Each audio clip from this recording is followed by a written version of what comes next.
Sir తాజాగా అందిన సమాచారం ఏంటంటే విజయసాయి రెడ్డి గారు గుడ్ బై చెప్తున్నాడు వైఎస్ఆర్ కాంగ్రెస్ పార్టీకి. ఎప్పటి నుంచో ఊహించేదే, గత 3-4 నెలల నుంచి కూడా మ్యాటర్ ఆఫ్ టైం అన్నట్టే అనుకుంటున్నాం మనం. మీకు కూడా తెలిసే ఉంటాం అందిన సమాచారం.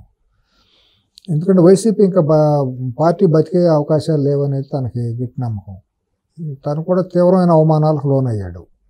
తన మనుగడ కోసం చంద్రబాబు నాయుడు గారిని, పవన్ కళ్యాణ్ గారిని నోటుకు వచ్చినట్టు ఇష్టానుసారం తిట్టాడు. అసభ్యంగా కామెంట్లు, దుర్మార్గమైన కామెంట్లు పెట్టాడు, అసాంఘికమైన కామెంట్లు పెట్టాడు.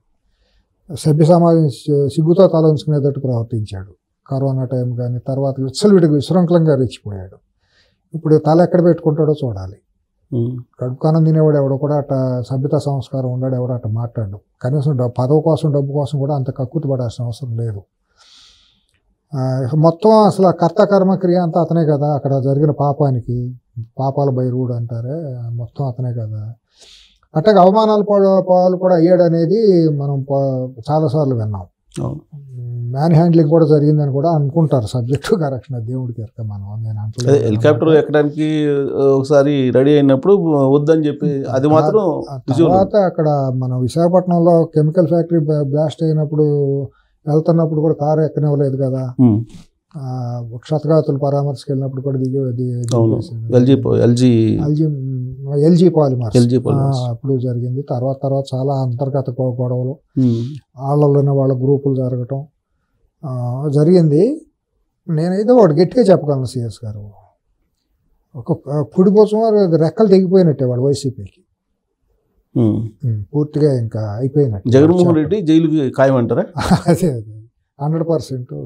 ఇప్పుడు వరకు ఢిల్లీలో లైజనింగ్ చేసిన మాస్టర్ మైండ్ అతనే, నో డౌట్. గత 15 ఏళ్ళుగా ఢిల్లీ స్థాయిలో పార్టీని నడుపుకుంటూ వచ్చిన తను చాకచక్యం అనండి, యుక్తి అనండి, తిప్పలబడ్డాడు, కాళ్ళు పట్టుకున్నాడు, ఏళ్ళు పట్టుకున్నాడు, ఎట్లా చేశాడు, ఏమని తెచ్చాడు, తను తెలివితేటలను ఉపయోగించాడు. బీజేపీకిను వైసీపీకి మధ్య అనుసంధానకర్తగా ఉన్నాడు.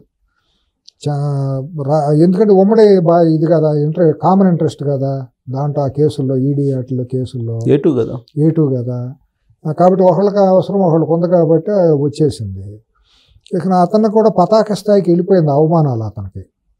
వ్యక్తిగత జీవితంలో కూడా చాలా జరిగినాయి కొన్ని. తర్వాత ఒక విశాఖపట్నంలో జరిగిన ఒక మహిళ ఆరోపణ, తర్వాత విశాఖపట్నంలో ఇంకా వేరే మహిళ పట్ల కూడా లేనిపోయినాయి. దేవుడికి ఎరక, నేను అనట్లేదు కానీ అనేకం వచ్చింది. శాంతి ఆమె పేరు కాకుండా ఇంకొక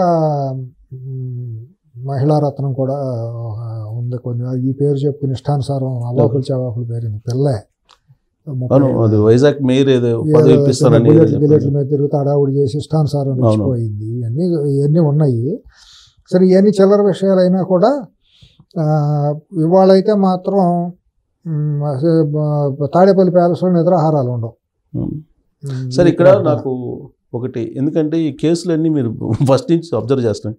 ఇప్పుడు విజయసాయి రెడ్డి రాజీనామా చేసేటానికి కోణం నుంచే మామూలుగా చూస్తున్నారు. ఆయన అప్రూవ్గా మారుతారనే అనుమానం ఏమైనా ఉందా? మరి అతను మనిషి, ఉపకారం తినే మనిషి. అతను మరి క్షాత్రం కలిగిన ఒక రెడ్డి కులస్తుడు కదా, అందులో నెల్లూరు కదా. ఇటుకే తెలివితేటలు అన్నీ ఉన్నాయి.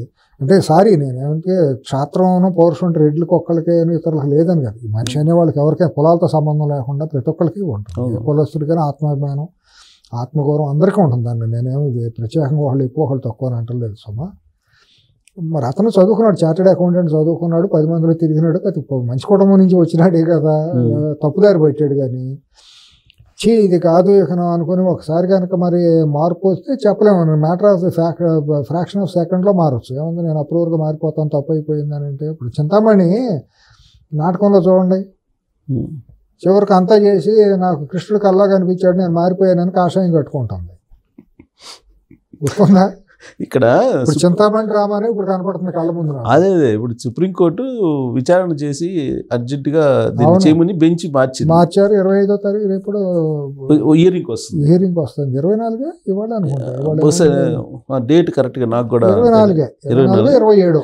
సరే, 26, 27 వచ్చినా కానీ ఇప్పుడు తెలియదు. బట్ మ్యాటర్ ఆఫ్ టైమే కదా ఇది. ఇప్పుడు ఈయన రాజీనామా చేసి ఈయన అప్రూవ్గా మారితే శిక్ష అయితే తగ్గుతుందిగా. అందుకని ఏమన్నా అప్రూవ్గా మారుతాడా? అదే నేననేది. చింతామణి డ్రామాలో చింతామణి కృష్ణుడికి అల్లా కనిపించినట్టు వైరాగ్యంతో ఆఖరి కాషాయం కట్టేసుకుని భక్తి గీతాలు పాడుతుంది. మీకు తెలుసా, మీరు చూశారు చింతామణి డ్రామా? చింతామణి డ్రామా నేను కొంచెం చూశానండి, మొత్తం చూడలేదు. తెలుగు వాళ్ళే కాదు అసలు చింతామణి డ్రామా అని బాలనాగమ్మ ఇవి చూడకపోతే మనం తెలుగు వాళ్ళమే కాదు. పూర్తి స్థాయిలో చూడలేదు, అప్పుడప్పుడు కొద్దిగా చూసాను. చింతామణిలో లత్తప్ప అని శ్రీహరి అని చింతామణి తల్లి అనమాట. ఆవిడికి 2 కూతుళ్ళు ఉంటారు, తండ్రులు ఎవరో తెలియదు. వృత్తి అటువంటిది, వాళ్ళు వేషవృత్తితో జీవనం కొనసాగిస్తారు. గొప్ప నాటకం అది. కానుకున్నారంటే చాలా అత్యంత గొప్ప నాటకం వేస్తారు సామాజికంగా. అది కొన్ని కారణాలు తప్పుదారికి ప్రచారం జరిగింది, కానీ ఏదో ఒక కులాన్ని సులకం చేసినట్టు కాదు. అసలు దాంట్లో సులకం చేసేది ఎక్కడా లేదు. తర్వాత ఏదో ప్రజల్ని ఇది చేయడం కోసం ఆ డైలాగులు పెట్టారు, కానీ ఒరిజినల్గా దాంట్లో లేదు. ఇప్పుడు ఓకే, చింతామణి నాటకం షేక్స్పియర్ ఎట్లా అయితే మన ఇంగ్లీష్ నావెల్స్ ఎట్లా అయితే ఉంటుందో అంత గొప్ప నాటకం అండి. దాంట్లో చింతామణికి ఆఖరిలో ఏమవుతుందంటే, ఈ బతుకు కాదు పాడు బతుకు, ఎన్నో తప్పులు చేశాను, పాపాలు చేశాము ఈ పాడు దేహానికి అని చెప్పి ఒక వైరాగ్య భావం వచ్చినప్పుడు కృష్ణుడికి అల్లా కనపడతాడు అని చెబుతాను. వచ్చేసి నేను కాషాయం కట్టుకున్నాను, నేను వేసే వృత్తి నుంచి విరమించేస్తాను, పాపం సొమ్మెట్ట తినకూడదు, 2 పూటలు తినడానికి ఎంత కావాలి అది ఇది అని మాట్లాడతాను. సేమ్ ఇదే, అలాగే సేమ్ చింతామణి కృష్ణుడు కనిపించినట్టు విజయసాయి రెడ్డి గారికి కూడా ఇవాళ ఏదో జ్ఞానోదయం అయింది. బొద్దుగా ఏమైనా ఇల్లు వచ్చాడు, మరి జ్ఞానోదయం బాగానే, కుంభమేళకి వెళ్ళి ఏమైనా స్నానం చేస్తే ఆ వైరాగు ఏమన్నా స్నానం మహిమ ఏమన్నా తగ్గిందో, ఒక శుభ పరిణామం అంటూ అనుకుంటా. ఇందాక అంతా మాట్లాడాం కదా, రాష్ట్రానికి తెలుగు ఆంధ్ర రాష్ట్రానికి ఒక సుపరిణామంగానే మనం అనుకోవచ్చు. మరి ఇప్పుడేమో జగన్మోహన్ రెడ్డి లండన్ లో అట్లా పాపం పడుకుంటే గొప్పడు అవుతాడు. ఇప్పుడు లండన్ లో ఉన్నాడు జగన్మోహన్ రెడ్డి, మరి ఆయన వస్తాడా? మరి ఈయన రాజీనామా చేసిన తర్వాత అక్కడే ఉండిపోతాడా? ఏమో, ఎప్పుడు మేళ్ళలోంచి లాక్కు వస్తారు. ఎస్ఐఎం ఎందుకు లండన్ పోయి ఎవరు లాక్కురారు కదా, ఇప్పుడు అందరు అక్కడే ఉన్నారు కదా. విజయ్ మాల్యా ఉన్నారు, నీరవ్ మోడీ, లలిత్ మోడీ అందరూ అక్కడే ఉన్నారు. అయిపోయినట్టే చెప్పలేము. ఇంకా ఒకవేళ అట్లా తీసుకునేటట్టు అయితే ఏముంది, ఇంకా ఎస్ఐఎం లేదు, ఏమీ లేదు, కేసులు తేలవో రావు, ఎక్స్పీరియడ్ ఇది అయ్యేది. అదే ఇప్పుడు ఆయన రాజీనామా చేస్తున్నాడని అంటే నెక్స్ట్ స్టెప్ అప్రూవ్ గా మారటమేగా. ముందు ఊహాత్మకంగా వ్యూహాత్మకంగానే నేను అటు వెళ్ళిపోతాను, తర్వాత నువ్వు చెప్పమని ఏమని అనుకున్నారేమో మరి ఇద్దరు పలుకుని, అప్పుడు దాకా మాట్లాడొద్దని. సరే ఇంకా అయిపోయింది పాపం ఎందుకులే వద్దనుకున్నారు. ఇప్పుడైతే కకావికలే, పార్టీలో మాత్రం ఇంకెవరు మిగలరు. ఆ పార్టీ అంతా ఇక నేను గట్టిగా చెప్పగలనండి, అంత సమర్థత కలిగినాడు ఎవడో కూడా పార్టీలో లేదు. మళ్ళీ వస్తే 100% జైలు 100%. లండన్ నుంచి వస్తే 100%. లండన్ నుంచి రాకపోతే అక్కడ ఉండి అక్కడ హ్యాపీ లైఫ్, డబ్బంతా దోసుకుని డబ్బంతా లండన్లో ఎప్పుడో తరలి చేశారు, పిల్లలు అక్కడే ఉన్నారు, ఇళ్ళు వాకిళ్ళు అన్నీ ఉన్నాయి, కార్లు బంగ్లాలన్నీ, హ్యాపీగా అక్కడే బతికేయచ్చు. ఇప్పుడు ఏమైంది, ఎవడిపోతే ఉంది ఇక్కడ సాక్షి గీక్షి అట్టకపోయినా ఇదంతా దాంట్లో పీనట్. ఇది ఎంత ఉంటుంది, సాక్షిలోనూ సిమెంట్ ఫ్యాక్టరీలు అయ్యి కార్పొరేట్లో కంపెనీలు ఎవరో ఏం చేయలేరు, పబ్లిక్ ఇష్యూ కదా, పబ్లిక్ లిమిటెడ్ కంపెనీ. అక్కడ కూర్చొని ఎవరైనా నడిపించవచ్చు. సాక్షి పేపర్ ఏముంది, ఆఫ్టర్ ఆల్ అది పడిపోయింది కదా, సర్క్యులేషన్ పడిపోయింది. అది మీ ఎస్టిమేషన్ ప్రకారం లండన్ నుంచి వస్తాడంటారా రాడంటారా? ఏమో, నేను అతన్ని అంచనా వేసిన దాని ప్రకారం అయితే అంత పిరికడ్ అయితే మాత్రం కాదు ఈ విషయంలో. అంటే అమిత్ షా వచ్చారు ఏపీకి, అవును, చంద్రబాబు నాయుడు గారితో కలిశారు. పూర్తిగా అది అయిన తర్వాత ఈ మార్పు వచ్చింది. ఈ మార్పులన్నీ ఆయన లండన్ వెళ్ళటం, అక్కడ ఇల్లు ఏంటి అదేంటి. ఇప్పుడు కేంద్ర హోంమంత్రికి ఆ మాత్రం తెలియకుండానే 10 ఏళ్ల పాటు వాళ్ళతో సంసారం చేశారు బీజేపీ వాళ్ళు. 7 ఏళ్ళు ఎన్ని ఇళ్ళు ఉన్నాయి, ఎన్ని ప్యాలెస్లు ఉన్నాయి, ఆస్తులు ఎక్కడ ఉన్నాయి, ఏముంది అనేది సెంట్రల్ ఇంటెలిజెన్స్ తెలియకపోతే ఎంతసేపు తెప్పించుకుంటారు? 2 నిమిషాలు. వాళ్ళు ఉన్న టెక్నాలజీలో మనం ఇద్దరు ఇక్కడ ఇంటర్వ్యూ చేస్తున్నాం అనేది ఢిల్లీ వాళ్ళు తెలుసుకుంటే తెలిసిపోతుంది. అదే ఏముంది దీంట్లో రహస్యాలు ఏముంది. సో ఈ పరిణామాలన్నీ చూస్తే వరుసగా జరిగినాయి కదా, మరి వ్యూహాత్మకంగానే లండన్ వెళ్ళినట్ట లేకపోతే అనుకోవాల్సి వస్తుందిగా. వాళ్ళ ఆ పరిస్థితులు జరుగుతుంటే ఇంకా మరి ఏం చెప్తామండి, ఎప్పట్లో ఏమో ఎవరి మనసులో ఏముందో మనం చెప్పలేం కదా, ఊహించుకుంటాం. గొడవలు తీసుకొస్తుందని ఒక ఇది ఉంటుంది. ఊహాలు అనేవి సమస్యలని గొడవలని సృష్టిస్తాయి. ఏదో ముహూర్తం ఫిక్స్ చేశాడు, 25వ తారీఖు రాజీనామా చేస్తాను, మరి రాజీనామా కూడా ముహూర్తం పెట్టినట్టున్నాడు. ఏం లేదులేండి, వాళ్ళు 24 రేపు చేసేస్తాను. అదే రేపు చేస్తాను, ముందు రోజు ఎందుకు లీక్ చేశాడు. వాడు కొమ్మేళకి వెళ్ళి ఉంటాడు పాపం, స్నానం చేసి ఉంటాడు, పాపాలన్నీ కడిగిచ్చేసుకుందాం అనుకుంటే గబుకనాడు కృష్ణుడు. దాంట్లో ఒక సామెత ఉంటుందండి సుబ్బరాజు, అమ్మ నా కృష్ణుడు కనిపించాడు అని అంటుంది తల్లితో చింతామణి. అమ్మ పక్కన సుబ్బిశెట్టి ఉంటాడు, మోకాళ్ళ దాకానే కనిపించాడా మొత్తంగా చూపించాడా అంటే మొత్తం చూపించలేదు కాబట్టి 25కి వేసుకున్నాడు. ఏదైనా కూడా ఆంధ్రజాతికి మంచి రోజులు వచ్చినాయి అంతేనంటారా? ఇప్పుడు ఆయన మళ్ళీ ముక్తాయింపు ఇచ్చారు, చంద్రబాబు నాయుడు గారితో నా వ్యక్తిగత విభేదాలు లేవు, జనసేన పవన్ కళ్యాణ్ అంటే నాకు బాగా ఇప్పుడు ఇష్టం అని చెప్పి చంద్రబాబు గారి జీవిత చరిత్ర తెలిసిన వాళ్ళు ఎవరైనా, మీరు ఇంత 30 ఏళ్ళు జర్నలిజం ఉన్నారు, నేను దగ్గరగానే కొన్ని కారణాలతో దగ్గరగానే చూసినాను నేను. చంద్రబాబు నాయుడు అనే వ్యక్తికి ఎవరైనా జీవితంలో శత్రువు అనేవాళ్ళు ఎవరైనా ఉంటారా? ఆయనకి ఎవరితో ఆయన ఏమన్నా కానీ మళ్ళీ వెళ్ళొచ్చు, ఆయన దగ్గరికి వెళ్ళొచ్చు కదా, వ్యక్తిగతంగా ఏమన్నా కూడా అరే వరే తిట్టినాడు కూడా వెళ్ళి కలిసినాడు అన్న మాట్లాడచ్చు. ఆయన ఎవరన్నా అరే వరే అన్న చరిత్ర ఎక్కడ ఉందా? ఆయన వ్యక్తిగత కక్షలు ఎక్కడ ఉన్నాయా? సో అందుకని ఇట్లా వ్యక్తిగతంగా మాఫ్ అయిపోయింది, తుడిసేసుకుంటే అయిపోయింది. కొసమెరుపు ఇంకోటి చేశాడు పవన్ కళ్యాణ్. మరి ఆయన కూడా నోటుకు వచ్చినట్టు మాట్లాడాడు కదా, వ్యక్తిత్వం చేశాడు కదా. వెళ్ళిపోయి అన్న తప్పు అయింది అన్న, పొరపాటు అయిందన్న, ఏమనుకోవద్దు, ఒకసారి ఏదో అయిపోయింది, కడుపులో తలబెట్టాడు అనమాట, కాళ్ళు పట్టుకున్నాడో లేదో తర్వాత అంత తప్పు మాట మనం ఎందుకు తప్పు కానాలి. అంటే నేను అట్లా ఒకవేళ కాళ్ళ మీద పడమని కూడా చంద్రబాబు నాయుడు గారు అనే మనిషి కాదు, అంత కుసంస్కారి కాదు. కాబట్టి అన్న తప్పు అయిందని అంటే పోవాయి అని అంటాడు, అనకపోయినా పెద్ద పట్టించుకోడు. ఆయన పవన్ కళ్యాణ్ గారు కూడా అటువంటి మనిషి, అతను బోళా మనిషి, అతను కుట్రలు కుతంత్రాలు ఏమి లేని మనిషి. అంటే అందుకే నేను అంటే అది పవన్ అంటే ఇష్టం అని అంటే జనసేనలో చేరతాడేమోనని. చేర్చుకోడు, ఆయన చేర్చుకోడు. అన్ని పాపాలు చేసిన మనిషిని ఏ పార్టీ చేర్చుకోదు. ఇంకోటి ఏంటంటే రేపో మాపో దీనికి అనుబంధమైన ప్రకటన కూడా రావచ్చు సుబ్బారావు గారు. నేను ఇంకా నా ద్వారా ఎవరినన్నా మనసు గాయపడి నేను ఎవరినన్నా అన్ని పొరపాటున ఉద్దేశపూర్వకంగా యథాలాపంగా ఏమైనా అన్నా కూడా నన్ను క్షమించండి, పొరపాటు అయిపోయింది, నేను అనలేదని కూడా ఒక మాట అనేస్తాడు. అంటే మహాప్రాయశ్చిత్తమా? ప్రాయశ్చిత్తమే కదా, మహాప్రాయశ్చిత్తం అయిపోతే అందరూ కూడా సహజంగా ఎవరైనా మనుషులం కాబట్టి పోనీ ఏదో అన్నాడు అయిపోయింది తప్పు అంటున్నాడు కదా అని అది ఒక కరుణ అనేది మానవ దీంట్లో ప్రపంచంలో ఏ మానవులకైనా ఉంటుందండి. కానీ రాజకీయాల్లో ఉన్న వాళ్ళు ఎప్పుడు కూడా ఆ కరుణ ఆ జాలి అయ్యో పాపం అనే లేని ఒకే ఒక వ్యక్తి. ఈవెన్ రాజశేఖర రెడ్డి కూడా ఉండేది, వెళ్ళి తప్పైందన్న కాదు కూడదంటే సావని అనేవాడు. కానీ అంత 100% నేను గొప్పడన్నాను, అదే కొంతవరకు ఉండేది కొద్దిగా గొప్ప. కానీ కక్ష కట్టాడు అని అంటే మాత్రం ఎంతకైనా వెళ్ళి కాళ్ళ మీద పడినా కూడా వదిలిపెట్టే. ముఖ్యమంత్రి అయ్యేటానికి నా నరం దిగిపోయింది అన్నాడు. ఒట్టి మాటలు ఒట్టి మాటలు నేను మీడియా కోసం మాట్లాడింది, కానీ అంత గొప్ప మనం కప్పాల్సిన పని లేదు. ఆ కొడుకు అసలు ఆ మాత్రం కూడా లేదు, ఏమాత్రం అసలు కనికరం దయ అయ్యో పాపం అంటాం కానీ తల్లి అని చెల్లి అని స్నేహితుడు ఏమీ లేదు. ఎందుకు అసలు ఆఫ్రికాలో ఇంకా ఎవరు ఉన్నారో అని తెలియదు, కానీ మన తెలుగు నేల మీద మనం పరిశీలించిన నేల మీద మాత్రం భారతదేశంలో ఇంకా ఇతర రాష్ట్రాలు ఎవరు మనకు తెలియదు, కానీ అటువంటి వ్యక్తి ఇంకా అసలు ఎక్కడ ఉండరు అయ్యో పాపం అనేది. కానీ మనుషులు ఎవరో అని వాళ్ళు ఎంత మాట్లాడాము, ఇంత మనం కూడా గతంలో విజయసాయి రెడ్డి గురించి ఇష్టానుసారం నేను మాట్లాడే భాషను బట్టి నేను కామెంట్ చేశాను. ఇవాళ అతను పొరపాటు అయిపోయింది నేను తప్పు అని అన్నప్పుడు మనం కూడా చెప్పని అని మీరు అనుకుంటారు. కానీ వైఎస్ఆర్ కాంగ్రెస్ పార్టీకి తెలుగుదేశం పార్టీకి తేడా వ్యత్యాసం చెప్తూ కొంతమంది ఏమంటారంటే జగన్మోహన్ రెడ్డి గారు కోటరీలోకి వెళ్ళటంలే కానీ మళ్ళీ తిరిగి వచ్చేది ఉండదు అని అంటారు. చూద్దాం మరి నెక్స్ట్ ఏంటి? అదే ఇప్పుడు ఈయన బయటకు వచ్చాడు, చూద్దామండి. రేపు నా హైవేల మీద తిరగకూడదు అయినా, మరి ఇంట్లోనే బాత్రూమ్ జాగ్రత్తగా చూసుకోవాలి. ఓకే, బాత్రూముల్లో అన్నీ కూడా గడియలు వేసుకుని బయట డోర్లు పెట్టుకుని బాత్రూమ్కి వెళ్ళినప్పుడు కూడా మరి కమోడ్ మీద కొట్టుకోకుండా పడిపోకుండా అన్ని చూసుకోవాలి కొన్ని రోజులు.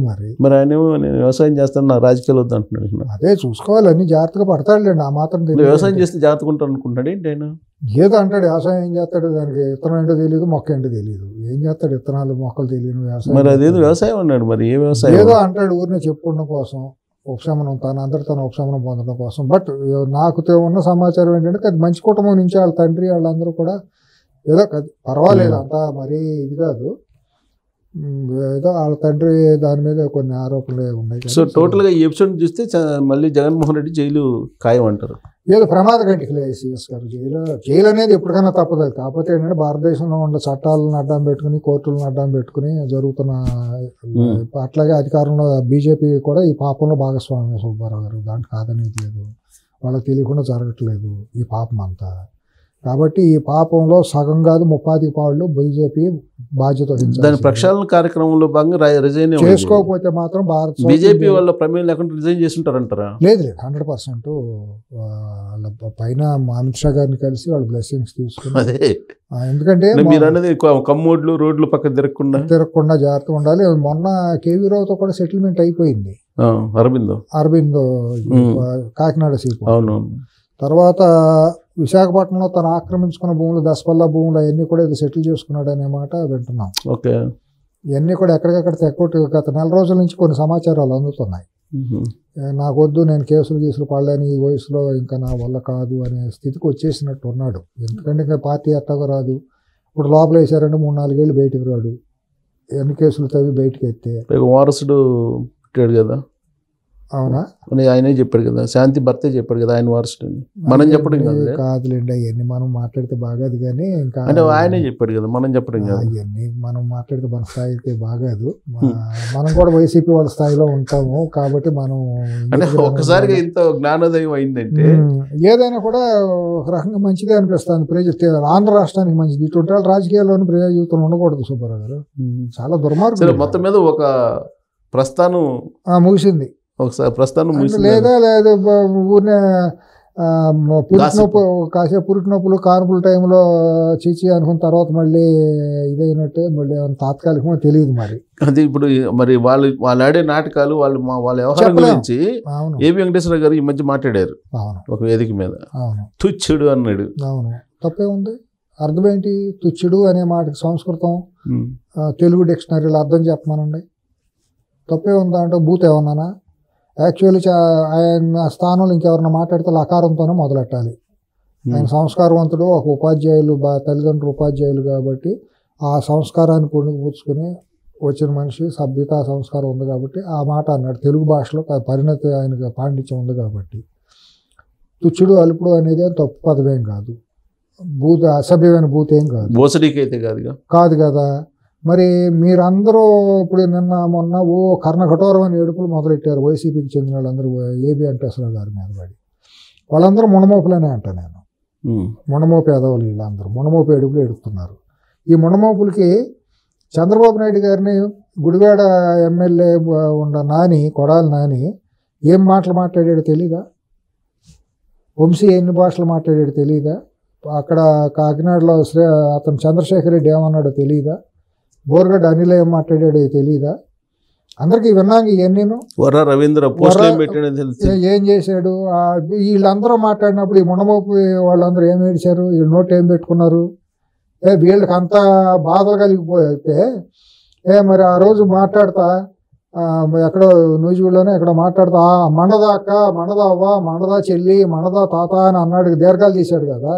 మీకేనా మండేది మునమోపుల్లారా? అందరికీ ప్రపంచంలో అందరికీ మండదా తిడితే వ్యక్తి తారుణం చేస్తే ఆయన ఒక ఐఏఎస్ ఆఫీసరు, కష్టపడి చదువుకున్న వ్యక్తి, ఎక్కడ తలంచకుండా ఆత్మగౌరవంతో బతికిన వ్యక్తి. 5 ఏళ్ల పాటు అతన్ని హింసించారు, అవమానించారు, అక్రమంగా లేని కేసులన్నీ పెట్టి క్యారెక్టర్ అసాసినేషన్ చేయాలని చూశారు. తర్వాత మన జాస్తి కృష్ణకిషోర్ గారిని, నిమ్మగడ్డ రమేష్ గారిని, ఇటువంటి వాళ్ళందరినీ కులకోణంలో దుర్మార్గంగా నోటికి వచ్చినట్టు మాట్లాడు. వాళ్ళందరినీ ప్రధానంగా నిమ్మగడ్డ రమేష్ గారిని, ఏబి వెంకటేశ్వర గారిని అయితే భౌతికంగా అంతమొందించాలని కూడా చూశారని చెప్పారు.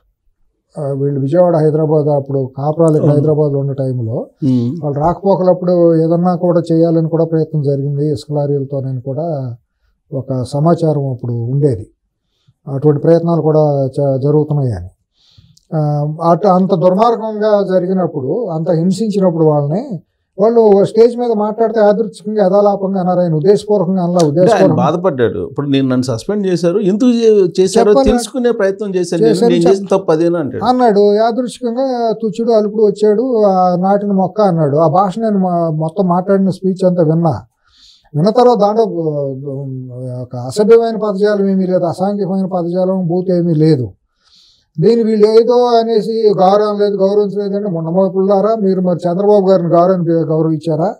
అసలు దాన్ని సామాజిక వర్గ కోణంలో తీసుకెళ్తున్నారు. చెబుతా, పవన్ కళ్యాణ్ గారిని గౌరవించారా మీరు? ఎవరిని మీరు గౌరవించారని మొన్నమోపుల్లారా మిమ్మల్ని సమాజం గౌరవించాలరా? ఎవర్రా మీరు? అసలు మిమ్మల్ని గౌరవానికి అర్హులా మీరు? అసలు మీకు అంత ఏడుపులు పెడబొబ్బులు ఉంటే మీరు తినేది అన్నం కడుపు అన్నం తినేవాళ్ళు అయితే మీరు గతంలో మరి ఖండించాల్సిందిగా.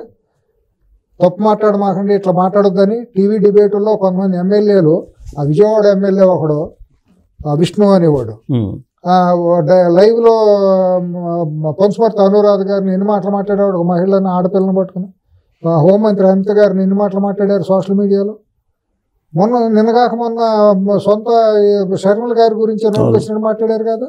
వీళ్ళ మాట్లాడేది ఆ రోజు వీళ్ళు నోళ్ళు పడిపోయినాయి, నోట్లు ఏం పెట్టుకున్నారు ఆ రోజు? వీళ్ళు కడుపు అన్నం తింటలేదా, గడ్డి తింటున్నారు, ఇంకేమన్నా తింటున్నారా? ఇవాళ వీళ్ళు నోరైతే మాట్లాడేది మొండమోపు మాటలు మాట్లాడుతున్నారు యాదవులందరూ కూడా.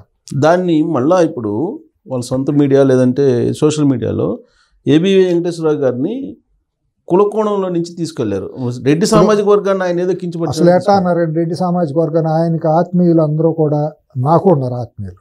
మనం అందరికీ అన్ని కులాల్లోనూ ఉంటారు. ఏ కులము గొప్పది కాదు, ఏ కులము తక్కువ కాదు. మంచి చెడు అన్ని కులాల్లోనూ ఉంటాయి. మనకు ఆత్మీయులు మిత్రులు అనేవాళ్ళు అన్ని కులాల్లోనూ ఉంటారు. రెడ్డిస్లో ఎంతోమంది పరిణతి చెందిన గొప్ప వాళ్ళు మేధావులు. ఇప్పుడు ఆంజనేయ రెడ్డి గారు ఉన్నారు, మాజీ డీజీపీ. ఆయన చాలా ఉన్నతను. ఇప్పుడు ఆయన ఒక తండ్రి సమానంగా ఆయన గౌరవిస్తారు. అసలు ఈ డిస్క్రిమినేషన్ గతంలో ఎప్పుడు రాలేదండి. గత 10 సంవత్సరాల ముందు పోతే ఎప్పుడు లేదు. కిరణ్ కుమార్ రెడ్డి గారు ఉన్నారు. ఆయన మరి ఆయన ఫ్రెండ్స్ అందరూ అన్ని కులాల్లోనూ కమ్మార్లో అందరూ ఉంటారు. ఎంతో మంది ఉన్నారండి. రెడ్లు అంటే సామీప్యత సారూప్యత కలిగిన కులాలు ఏమి భూస్వామి. ఇంత డీవియేషన్ అనేది ఎప్పుడు లేదు. ఈ కుటుంబం ద్వారానే వచ్చింది. వీళ్ళ రాజకీయ మనుగడ కోసం కమ్మా కాపు గొడవ పెట్టాడు రాజశేఖర రెడ్డి, దుర్మార్గుడు. మీరు రంగా గొడవల తర్వాత చూడండి, చీల్చాడు సమాజాన్ని. తర్వాత కమ్మారెడ్డిగా చీల్చేసుకున్నాడు తన మనుగడ కోసం. చంద్రబాబుని ఏకాకిం చేయాలనే ఉద్దేశంతో ఆ రోజు అట్టా జరిగింది. కొడుకు వచ్చాడు దుర్మార్గంగా, మరి కమ్మాళ్ళను ఒక రాజకీయ వర్గశత్రువులుగా మార్చేసి ఇష్టానుసారం అవహేళన చేశాడు, అవమానం చేశాడు, అణిచివేత గురి చేశాడు, ఎంతో చేశాడు. ఐఏఎస్లు ఐపీఎస్లు ఇండస్ట్రియలిస్టులు మొత్తాన్ని. నేను ఒకటి చెబుతా, ఇవాళ రెడ్డి సోదరులు ఎంతమంది నష్టపోయారండి 5 ఏళ్లలో. ఇవాళ పారిశ్రామిక రంగంగా కాంట్రాక్టర్లుగా కమ్మారెడ్లు సమానంగా ఉంటారండి. విద్యలో కానీ 2024లో అధికారంలో వచ్చిన కూటమిలో మెగా కృష్ణారెడ్డి తప్ప ఎవరు లేరు కదా ఇప్పుడు అక్కడ. కాదు, సామాజికంగా మీరు చూస్తే గత 100 సంవత్సరాలు 150 సంవత్సరాల చరిత్రను మీరు పరిశీలిస్తే కర్ణాటక, తమిళనాడు, ఇవాళ తెలంగాణ, ఆంధ్ర, ఈ సౌత్ ఇండియాలో 4 రాష్ట్రాల్లో ప్రధానంగా ఈ 2 కులాలు కూడా సమానంగా పెరుగుతాయండి. విద్యలో కానివ్వండి, వైద్యంలో కానివ్వండి, వ్యవసాయంలో కానివ్వండి, పారిశ్రమల్లో, సినిమాలు అన్నింటిలో కూడా సమానంగా పెరుగుతారండి. ఇవాళ 2019-24 మధ్య వైసీపీ అధికారంలో ఉండగా కమ్మాళ్ళు ఒక్కళ్ళే మనం అనుకుంటున్నాం నష్టపోయారనే ఉద్దేశంతో ఒక కోణంలో చూస్తున్నాం. కానీ తీవ్రంగా నష్టపోయింది రెడ్లు కూడా నష్టపోయారండి. కాంట్రాక్టర్లు, ఇండస్ట్రియలిస్టులు, బిల్లులు అవల కాంట్రాక్టులు చేసుకున్న వాళ్ళు బిల్లులు అవల. చాలామంది కనీసం ఏదో పేరుకేదో మా రెడ్డి ముఖ్యమంత్రి అయితే అందరికీ కడుపులు నిండదు కదండి, వాళ్ళకే పనులు ఏదైనా ఉంటాయి కదా, వాళ్ళకి చాలామందికి అవమానాలు జరిగినాయి. దాంట్లో వాళ్ళు కూడా చెప్పుకోలేకపోవచ్చు. ఎవరో అల్పులు సోషల్ మీడియాలో ఉండి కిరాయి తీసుకుని సైకోముండా కొడుకులు ఏదో రాస్తారు కానీ కోణంలో కులమని ఈ కులమని రెచ్చగొడతారు. కానీ అసలు బ్రాడ్గా చూస్తే రెడ్లు చాలా నష్టపోయారండి 14-19 మధ్యలో. బీసీలు కూడా నచ్చిపోయారు. బీసీలు సరే బీసీలు ఎస్సీలు అయితే దోపిడీకి గురైపోయారు వాళ్ళందరూ. ప్రధానంగా రెడ్లు ఒక బిల్ అవ్వలేదు, ఒక కాంట్రాక్ట్ రాలేదు. వాళ్ళ దగ్గర చేసిన వాళ్ళు కూడా చేతులు కాల్చుకున్నారు. 4-5 తప్ప మిగతా అంతే. ఒక 10 మంది 15 మంది అయ్యి ఉండొచ్చేమో. కానీ వాళ్ళ చూపు ఎక్కడ పడితే అక్కడ బొగ్గ ఉంటుందండి. ఆ కుటుంబం చూపు, అతను చూపు, మైన్స్ అన్ని వాళ్ళ ఆ 4 గుప్పిట్లోనే మొత్తం అంతా రాష్ట్రాన్ని చెరబట్టేశారండి. అయితే ఇప్పుడు నెల్లూరు రెడ్లు ఉన్నారు. నెల్లూరు రెడ్లు ఎక్కడ బాగుపడ్డారు చెప్పండి. అందుకే కదా వాళ్ళందరూ రివర్స్ అయింది. నెల్లూరు రెడ్లు మరి ప్రాస్పరిటీ కమ్యూనిటీ కదా, ఇండస్ట్రీస్, కాంట్రాక్ట్లు, హోటల్ ఇండస్ట్రీ అన్ని చోట్ల వాళ్ళు ఉంటారు కదా, ప్రతి చోట ఫ్రెండ్లీగా వెళ్తారు కదా. వాళ్ళు ఎంత నష్టపోయారు. వాళ్ళు కర్నూలు రెడ్లు ఉన్నారు, వాళ్ళు మరి రియల్ ఎస్టేట్ అన్నిటిలోనూ ఉన్నారు కదా, బిల్డర్స్ గాను. ఇప్పుడు కడపలో కూడా చాలామంది కాంట్రాక్టులు చేసుకునే వాళ్ళు, ఉందాతనంగా చేసుకునే వాళ్ళు ఉన్నారు. అనంతపూర్లో కూడా ఉన్నారు కదా. వాళ్ళందరూ బెంగళూరు అటు ఇటు వెళ్ళారు తప్పించి ఇక్కడ బిల్లులు చేయలేదు, కాంట్రాక్టులు చేయలేదు. ఎందుకంటే ఇక్కడ అవకాశాలు లేక. మరి ప్రధానంగా కమ్మాళ్ళు అనుకుంటే కమ్మాళ్ళతో పాటు ఈక్వల్గా నష్టపోయారు. ఆర్థికంగా వాళ్ళు నష్టపోయారు. కాకపోతే కమ్మాళ్ళు ఎక్కువగా టార్గెట్ చేయబడి అవహేళనకి చేయబడి అవమానాలకు అవహేళనకి వ్యక్తిత్వానికి గురైంది ఎక్కువ క్యాస్ట్ ఇది. కానీ ఇంత అవమానాలకు గురయ్యి వ్యక్తిత్వ హన్నాలకు గురయ్యి నానా రకాల ఇబ్బంది పడి వచ్చినప్పటికి కూడా ఇప్పటికీ కూడా కమ్మ సమాజ వర్గానికి ప్రాధాన్యత లేదు. కారణం ఏంటంటే రాజకీయంగా ఓట్ల రాజకీయం కారణంగా లేదని చెప్పి ఏబీ వెంకటేశ్వర గారు అదే వీడియోలో అన్నారు. నిజంగా జరుగుతున్నమాట వాస్తవమే కదండి. ఇప్పుడు ఇవాళ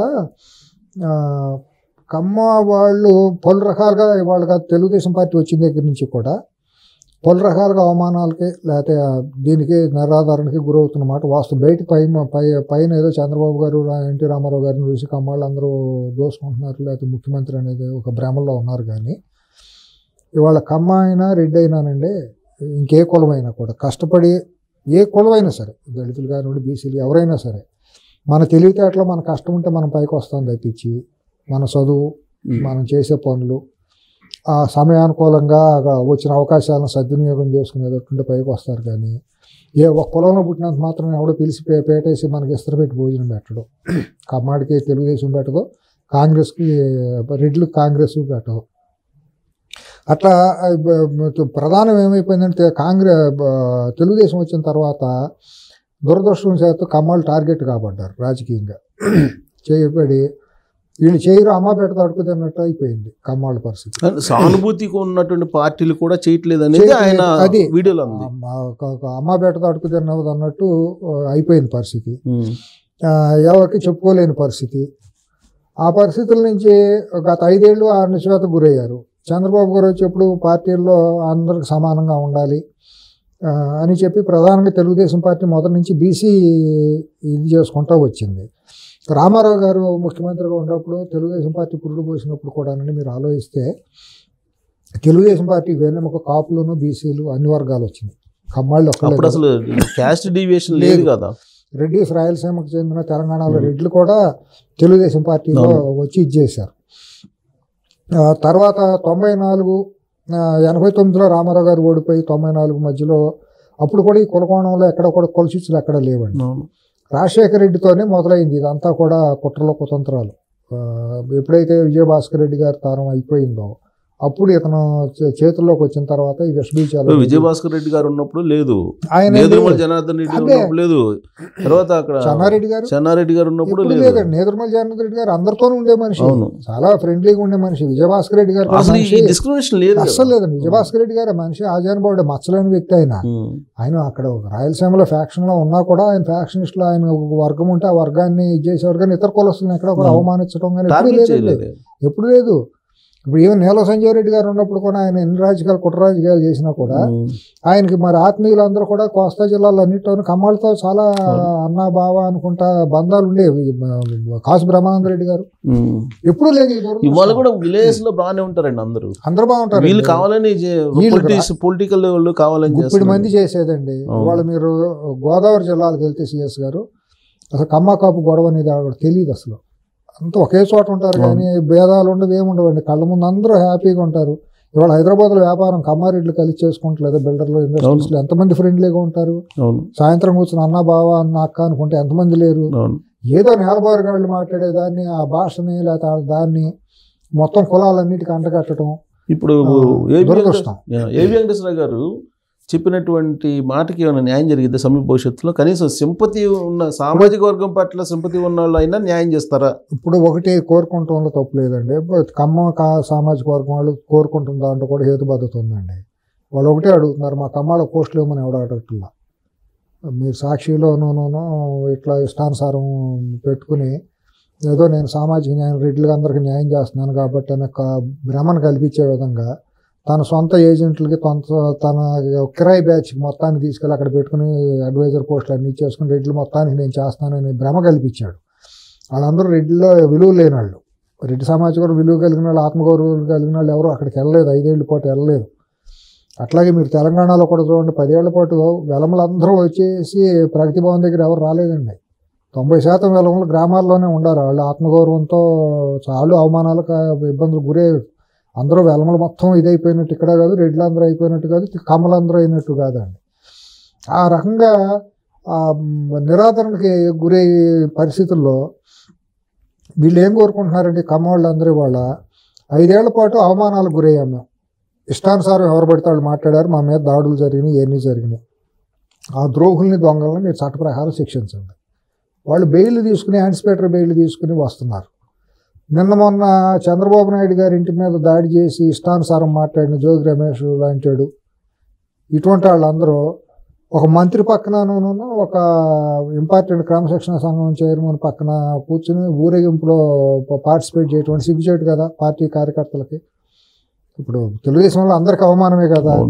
అట్లాగే కులం పేరు పెట్టి ఇష్టానుసారం తిట్టిన వాళ్ళు అందరూ కూడా ఇవాళ మరి పార్టీలో చేరటం లేకపోతే ఇంకో పార్టీలో చేరి షెల్టర్ తీసుకుంటా అవమానాలకు ఇదే ఇచ్చేస్తే వాళ్ళందరి మీద యాక్షన్ ఎందుకు తీసుకోమని అడగడం తప్పే ఉందండి. ఆత్మగౌరవానికి సంబంధించిన విషయం కదా ఇది. కానీ ఆయన అంటే దూరంగా పెడుతున్నారు. సింపతి ఉన్నటువంటి పార్టీలు కూడా కమ్మాసం దూరం అన్టచబుల్గా ఏదో గొంగళ పురుగుల్లాగా దూరం పెట్టి ఇది చేస్తా అంటే ఏమవుతారండి? ఏం పాపం చేశారు కమ్మళ్ళు? ఏం ద్రోహం చేశారా? ఏబి వెంకటేశ్వర గారికి ప్రాధాన్యత ఇవ్వలేదు అనే భావంతో అట్లా అన్నారు అనుకుంటున్నారు. ఏబి వెంకటేశ్వర గారు ప్రాధాన్యత ఇచ్చారు ఇవ్వలేదు అనేది అది చంద్రబాబు నాయుడు గారు ఆలోచించుకోవాలండి. ఇవాళ ఒక ఏబి వెంకటేశ్వర గారు ఒక్కళ్ళే కాదు, సమర్థత, నిజాయితీ, నిబద్ధత ఉండి రాష్ట్రం కోసం కష్టపడి చేయాలనే తపన ఉండాళ్ళు. ఇప్పుడు మన రమేష్ గారు ఉన్నారు, ఎల్వి సుబ్రహ్మణ్యం గారు ఉన్నారు, కాదు రత్నకిషోర్, మన నిమ్మగా జాస్తి రత్నకిషోర్ గారు ఉన్నారు, ఇంకా చాలా దాసరి శ్రీనివాస్ గారు, చాలా మంది ఐఏఎస్లు ఐపీఎస్ల పేర్లు నేను చెప్పటం ఇది. కానీ వాళ్ళందరి సర్వీస్ని తీసుకోవాలండి. ఇవాళ ఏబి వెంకటేశ్వర గారిని తీసుకుని లా అండ్ ఆర్డర్లో ఆయనకున్న అనుభవాన్ని పెట్టి తీసుకుని ఆయనకు ఒక అడ్వైజర్గా పోస్ట్ ఇచ్చేసి ఏదన్నా లా అండ్ ఆర్డర్ లాంటిది ఇచ్చారనుకోండి, ఆయన పైన ఆయన చేస్తూ ఉంటారు రాష్ట్రానికి ఉపయోగపడేది. ఈ కేవలం కమ్మ కాబట్టి దూరంగా పెట్టారు ఆయన. మరి పివి రమేష్ గారిని కూడా తీసుకోవాలి. తీసుకుని మరి ఆయన మరి గొప్ప విఘ్నుడు, ఆయన తీసుకుని ఆర్థికంగా మరి ఎల్వి సుబ్రహ్మణ్యం గారు లాంటి ఆయన తీసుకుని పక్కన పెట్టుకుంటే రాష్ట్రానికి ఏదైనా ఉపయోగపడుతుంది. అదే మరి ఏబి వెంకటేశ్వర గారికి మైనస్ మరి కులమే అడ్డామని వస్తే మరి ఆయన నిజాయితీ, నిబద్ధత, ఆయనకున్న క్యాలిబర్ కెపాసిటీ మరి తక్కువ అంచనా వేసినట్టేగా. మీరు వాడుకోకపోవటమేగా. 5 ఏళ్ల పాటు ఎవరి కోసమైనా ఇదయ్యాడు. సరే ఆయన వ్యక్తిగతంగా వెళ్ళి సరెండర్ అయ్యి సెల్యూట్ చేస్తే ఆయన పోస్ట్ వచ్చేది, జీతం వచ్చేది తర్వాత వచ్చేది కదా. నేను నా ఆత్మగౌరవాన్ని ఒక సంఘ వ్యతిరేక శక్తికి నేను సెల్యూట్ కొట్టను. తల మీద ఉన్న 3 సింహాలు నిజాయితీకి, నిబద్ధతకి ప్రతిరూపాలు. నేను అటువంటి వ్యక్తులకు సెల్యూట్ కొడతాను, వాళ్ళ దగ్గరికి వెళ్తాను, కానీ పదవి కోసం ఆడికి వెళ్ళి సెల్యూట్ కొట్టను అన్నాడు. ఎక్సలెంట్. అది అంత గొప్పవాడు ఎవరు ఉంటాడు?